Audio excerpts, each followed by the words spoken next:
ಕೆರೆಗೆ ನೀರನ್ನು ಬಿಡ್ತಾ ಇದ್ದಾರೆ, ಕಾಲುವೆಯನ್ನು ಸ್ವಚ್ಛಗೊಳಿಸಿದ್ದೇವೆ ಅಂತ ಹೇಳ್ತಾ ಇದ್ದಾರೆ. ಇದೇನಾ ಸ್ವಚ್ಛತೆ? ರಾಜ್ಯ ಮಾನವ ಹಕ್ಕುಗಳ ಆಯೋಗಕ್ಕೆ ನಾವು ದೂರು ಸಲ್ಲಿಸಬೇಕಾಗ್ತದೆ ಅಂತೇಳಿ ಕೂಡ ನಾನು ಎಚ್ಚರಿಕೆ ಕೊಡ್ತಾ ಇದ್ದೀನಿ. 4-5 ವರ್ಷವಾದರೂ ಬದಲಾಗದ ಸಮಸ್ಯೆ, ಕಾಲುವೆ ಸ್ವಚ್ಛತೆ ಇದೇನಾ? ಆ ಕಾಲುವೆ ಪರಿಸ್ಥಿತಿ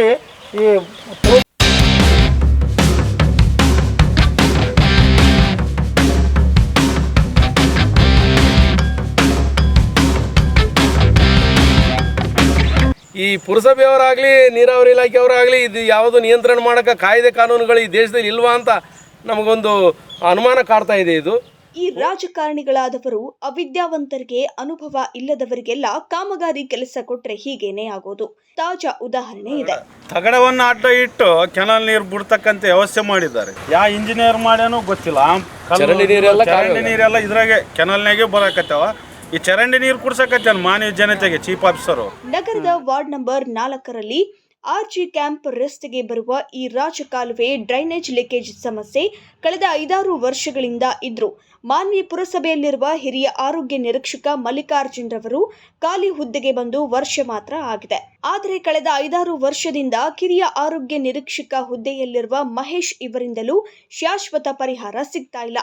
ನೀರಾವರಿ ಇಲಾಖೆ ಮತ್ತು ಮಾನ್ವಿ ಪುರಸಭೆ ಅಧಿಕಾರಿಗಳು ಕಣ್ಣಿದ್ದು ಯಾಕೆ ಮೌನ ವಹಿಸಿದ್ದಾರೋ ಗೊತ್ತಿಲ್ಲ. ಕುಡಿಯುವ ನೀರಿಗೆ ಇಂತಹ ಡ್ರೈನೇಜ್ ನೀರು ಮಿಶ್ರಣವಾಗಿ ಕೆರೆ ಸೇರುತ್ತದೆ ಎಂಬ ಯೋಚನೆ ಕೂಡ ಇಲ್ವಾ?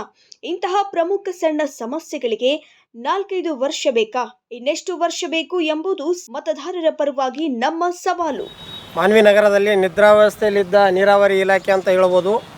ಇದೇ ರೀತಿ 3 ವರ್ಷದಿಂದ ನೋಡ್ತಾ ಇದ್ದೀವಿ. ಇಲ್ಲಿ ಕಾಲುವೆ ಮೇಲೆ ಕುಳ್ಳು ಬಡಿಯೋದು, ಕಾಲುವೆಗೆ ದೇವ್ರನ್ನ ಮಾಡಿಟ್ಟಿರೋದು, ಫರಾ ರೈಸ್ ಮಿಲ್ಲಿಂದ ಹಿಡಿದು ರಬ್ಬಣಕಲ್ ಕೆರೆವರೆಗೂ ಕೂಡ ಅಲ್ಲಿಂದ ವೀಕ್ಷಣೆ ಮಾಡ್ತಾ ಬಂದಿದ್ದೀವಿ. ಅಲ್ಲೊಂದು ಸ್ವಲ್ಪ ಇಲ್ಲೊಂದು ಸ್ವಲ್ಪ ಬೇಕಾಬಿಟ್ಟಿಯಾಗಿ ಸ್ವಚ್ಛತೆಯನ್ನು ಮಾಡಿದ್ದಾರೆ. ಅನೇಕ ರೀತಿಯಾದ ಕುಳ್ಳು ಬಡ್ದಿದ್ದಾರೆ, ಮಲಿನ ಊರ ವಾಸನೆ ಇರ್ತಕ್ಕಂಥ ನೀರಿದ್ದಾವೆ. ಇಂಥ ಚರಂಡಿ ನೀರು ಕೂಡ ಆ ಮೇನ್ ಕೆನಾಲಿಗೆ ಸೇರಿ ರಬ್ಬಣಕಲ್ ಕೆರೆಗೆ ಸೇರ್ತಾ ಇದ್ದಾವೆ. ಕೇಳಿದರೆ ಎಲ್ಲ ಕ್ಲೀನ್ ಮಾಡಿದ್ದೀವಿ ಅಂತ ಹೇಳ್ತಾರೆ, ಸ್ವಚ್ಛ ಮಾಡಿದ್ದೀವಿ ಕಾಲುವೆಯಲ್ಲಿ ಅಂತಾರೆ. ಅದೇ ಹೇಗಿದ್ದು ಕಸ ಹಾಗೇ ಇದೆ. ಪುರಸಭೆ ಅಧಿಕಾರಿಯಾದ ಮಹೇಶ್ ಕುಮಾರ್ ಅವರು ಸಹ ಇದೇ ಮಾತನ್ನು ಹೇಳ್ತಾರೆ, ನಾವು ಸ್ವಚ್ಛ ಮಾಡ್ತೀವಿ, ಸ್ವಚ್ಛ ಮಾಡಿದ್ದೀವಿ ಅಂತ ಹೇಳ್ತಾರೆ. ಇಲ್ಲಿ ಬಂದರೆ ಏನೂ ಸ್ವಚ್ಛ ಆಗಿಲ್ಲ.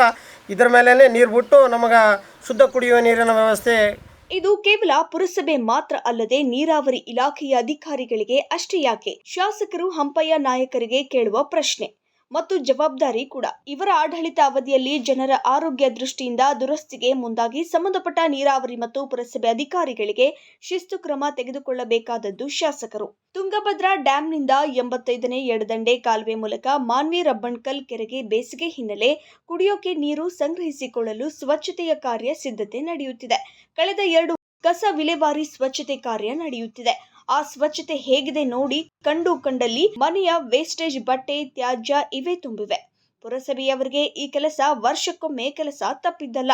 ನೀರಿನ ಅಭಾವ ತಪ್ಪಿಸಲು 85ನೇ ಕಾಲುವೆ ಮೂಲಕ ನೀರು ಸಂಗ್ರಹವನ್ನ ನೀರಾವರಿ ಇಲಾಖೆ ಅಧಿಕಾರಿಗಳು ಮತ್ತು ಸಿಬ್ಬಂದಿಗಳು ಹಾಗೂ ಸ್ಥಳೀಯ ಪುರಸಭೆ ಆಡಳಿತ ಮತ್ತು ಶಾಸಕರ ಇಚ್ಛಾಶಕ್ತಿಯಿಂದ ನಡೆಯಬೇಕಾದ ಕರ್ತವ್ಯ.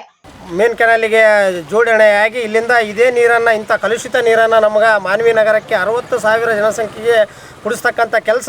ಇಂಥ ನೀರನ್ನು ನಮ್ಮ ಮಾನ್ವಿ ನಗರಕ್ಕೆ ಇಂದು ಕುಡಿಸ್ತಾ ಇದ್ದಾರೆ ನಮ್ಮ ಪುರಸಭೆ ಮುಖ್ಯಾಧಿಕಾರಿಗಳು.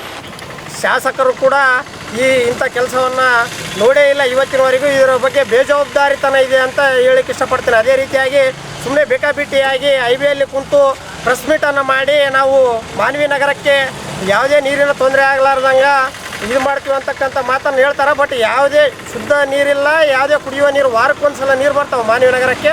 ಅದನ್ನು ಕೇಳುವವರೇ ಇಲ್ಲದಂಥ ಪರಿಸ್ಥಿತಿ ಮಾನ್ವಿ ನಗರದಲ್ಲಿದೆ. ಈ ಕುಡಿಯುವ ನೀರಿನ ಒಂದು ವ್ಯವಸ್ಥೆಗೆ ಈ ಕಾಲುವೆ ಮುಖಾಂತರ ಏನು ತುಂಗಭದ್ರಾ ನದಿ ಪಾತ್ರದ ನೀರು ಹರಿಸ್ತಾರ, ಇದೆಲ್ಲವೂ ಕೂಡ ಸಂಪೂರ್ಣ ಮಾನ್ವಿ ನಗರ ಪುರಸಭೆಯ ಮುಖ್ಯಾಧಿಕಾರಿಗಳಾದಂಥ ಪರಶುರಾಮ್ ದೇವಮಾನೆ ಅವರ ಜವಾಬ್ದಾರಿ.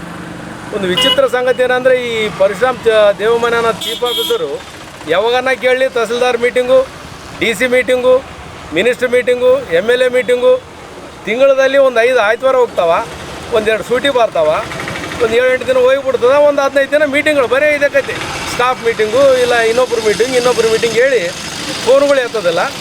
ಊರಲ್ಲಿ ಕಸದ ವಿಲೇವಾರಿ ಸರಿಯಾಗಿಲ್ಲ, ಚರಂಡಿಗಳ ಸ್ವಚ್ಛತೆ ಇಲ್ಲ. ಈ ಕಾಲುವೆಗೆ ಚರಂಡಿ ನೀರೇ ನಮಗೆ ಕೊಟ್ಟು ಜನರಿಗೆ ತಿರುಗುಬಾಣ ಆಗೋಕ್ಕೆ ಒಂದು ಕಾರಣ ಇವರು. ಆಸ್ಪತ್ರೆಗೆ ಅಡ್ಡಾಡಿ ಜೇಬುಗಳು ಖಾಲಿ ಮಾಡ್ಕೊಂಡು ರೋಗಗಳು ಕಟ್ಕೊಂಡು ಮನೆಗೆ ಹೋಗುವಂಥ ಪರಿಸ್ಥಿತಿ ಮಾನವ ಜನತೆದಾಗ್ಯದ. ರಾಜ್ಯ ಮಾನವ ಹಕ್ಕುಗಳ ಆಯೋಗಕ್ಕೆ ನಾವು ದೂರು ಸಲ್ಲಿಸಬೇಕಾಗ್ತದೆ ಅಂತೇಳಿ ಕೂಡ ನಾನು ಎಚ್ಚರಿಕೆ ಕೊಡ್ತಾ ಇದ್ದೀನಿ. ಸಂಬಳ ತಗೊಂತಾನೆ ಇದೇ ಮಾನವಿಯಲ್ಲಿ ಟ್ಯಾಕ್ಸ್ ಕಲೆಕ್ಟ್ ಮಾಡ್ತಾರೆ, ಇದೇ ಮಾನವಿಯಲ್ಲಿ ತಿಂತಾರೆ, ಬರೀ ದುಡ್ಡಿಗೆ ಮಣೆ ಹಾಕ್ತಾರೆ ಇವರು. ದುಡ್ಡು ಕೊಟ್ಟವನಿಗೆ ಎಲ್ಲ ಕೆಲಸ. ಈ ನಗರದ ನಿವಾಸಿಗಳ ಒಂದು ಆರೋಗ್ಯದ ದೃಷ್ಟಿಯಿಂದ ಯಾವುದೇ ಕ್ರಮ ಇಲ್ಲಿವರೆಗೂ ಕೂಡ ತಗೊಂಡಿಲ್ಲ. ಮಾನವಿ ನಗರದ ಜನತೆಗೆ ಸ್ವಚ್ಛ ಆರೋಗ್ಯವಾದಂಥ ನೀರು ಸರಬರಾಜು ಮಾಡ್ಬೇಕಂತೇಳಿ ನಾನು ಮೇಲಾಧಿಕಾರಿಗಳಾದ ಸಹಾಯಕ ಆಯುಕ್ತರು ರಾಯಚೂರು ಮತ್ತು ಮಾನ್ಯ ಜಿಲ್ಲಾಧಿಕಾರಿಗಳಾದ ಕೆ ನಿತೀಶ್ ಅವರಿಗೂ ಕೂಡ ನಾನು ಈ ಮೂಲಕ ವಿನಂತಿ ಮಾಡ್ಕೊಳ್ತೇನೆ. ಆದರೂ ಸಹ ಸ್ವಚ್ಛಗೊಳಿಸಿಲ್ಲ. ಕಾಲುವೆ ಎಂಬುದು ಗಟಾರ ಆಗಿ ಹೋಗ್ಯದ. ಇಲ್ಲಿ ಹೊರ ಮಿಲ್ಲಿಂದ ಹಿಡಿದು ರಬ್ಬನ್ಕಲ್ ಕೆರೆ ನೀರು ಅಲ್ಲಿ ತನಕ ಕ್ಲೀನ್ ಮಾಡ್ತು ಅಂತ ಹೇಳಿ ಭರವಸೆ ಕೊಟ್ಟಿದ್ದಾರೆ.